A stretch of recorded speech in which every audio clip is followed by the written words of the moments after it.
আসসালামু আলাইকুম রহমতুল্লাহ। একদিন এক সাহাবী রাসূল সাল্লাল্লাহু আলাইহি সাল্লামের কাছে এসে জিজ্ঞাসা করলেন, হে আল্লাহর রাসূল, আমার উত্তম আচার আচরণ পাওয়ার ক্ষেত্রে কে সবচেয়ে বেশি হকদার? রাসূল বললেন, তোমার মা। তিনি পরপর তিনবার এই প্রশ্নটি করলেন। রাসূল প্রতিবারই বললেন, তোমার মা। চতুর্থবার যখন জিজ্ঞাসা করলেন, তখন রাসূল বললেন, তোমার পিতা। এই হাদিস থেকে পিতামাতার সম্মানের ক্ষেত্রে মায়ের গুরুত্ব সর্বাধিক, সেটি প্রমাণিত হয়। মা, ছোট্ট একটি নাম, এই একটি শব্দের মধ্যে যেন দুনিয়ার সকল ভালোবাসা, আবেগ, বায়না সবকিছু লুকায়িত আছে।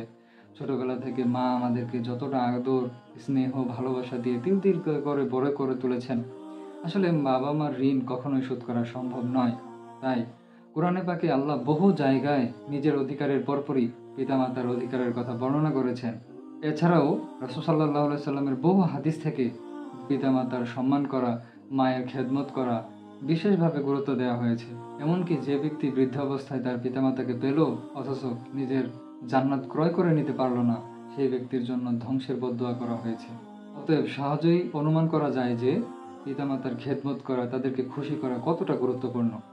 আমি ধারাবাহিকভাবে বেশ কয়েকটি পর্বের ভিডিওর মাধ্যমে কিভাবে আমরা আমাদের মাকে খুশি করতে পারি, মার সেবা যত্ন করতে পারি, সেইগুলো নিয়ে বেশ কয়েকটি উপায় আপনাদের সামনে তুলে ধরার চেষ্টা করব। এবং এই উপায়গুলো আমি আমার ব্যক্তি জীবন থেকে এবং আমার চারপাশের দর্শন থেকে, এছাড়াও ইন্টারনেট, বই, পুস্তক বিভিন্ন জায়গা থেকে সংগ্রহ করার চেষ্টা করেছি। আশা করি আপনারা এই ভিডিওটি দেখে উপকৃত হবেন। আর যদি উপকৃত হন, অবশ্যই আমার জন্য দোয়া করতে ভুলবেন না। তাহলে শুরু করা যাক।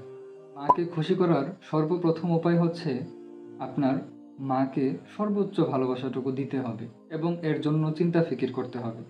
যখন আপনি আপনার মাকে সর্বোচ্চ ভালোবাসা, শ্রদ্ধা দেওয়ার চেষ্টা করবেন, তখন অটোমেটিক আপনার কথাবার্তা, আপনার চালচলন, আপনার ব্যবহার সব কিছু কেমন যেন মাকে খুশি করার একটি মাধ্যমে রূপান্তরিত হয়ে যাবে। মায়ের সঙ্গে কথা বলার ক্ষেত্রে খুবই সাবধান থাকতে হবে। কথা বলার পূর্বেই খুবই সাবধানে শব্দ নির্বাচন করতে হবে। আমার কথা যেন মা বিরক্ত বোধ না করেন, কষ্ট না পান, সেই বিষয়ে সজাগ দৃষ্টি থাকতে হবে। আমি যেন বিরক্তসূচক উফ শব্দটি উচ্চারণ না করি, সেই জন্য কোরআনে পাকে আল্লাহ তাআলা কঠিনভাবে হুঁশিয়ার করেছেন।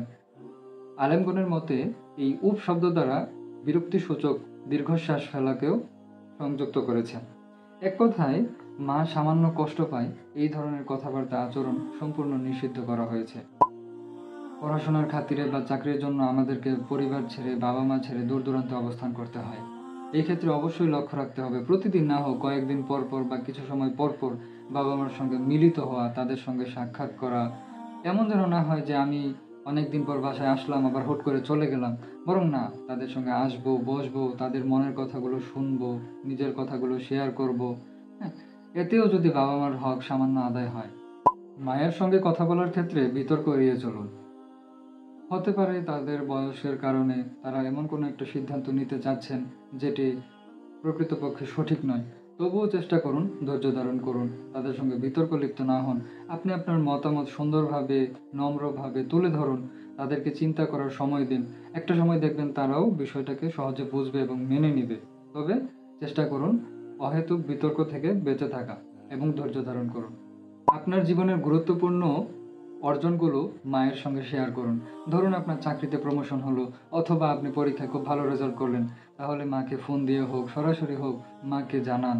তার কাছ থেকে আপনি দোয়া নিতে পারেন। এতে করে মা যখন বুঝবে যে আপনি আপনার গুরুত্বপূর্ণ মুমেন্টগুলো মাকে শরিক করছেন, মা অনেক খুশি হবে। আর মা তো মাই, মা তো সন্তানের সাফল্যেই সবচেয়ে বেশি খুশি হয়।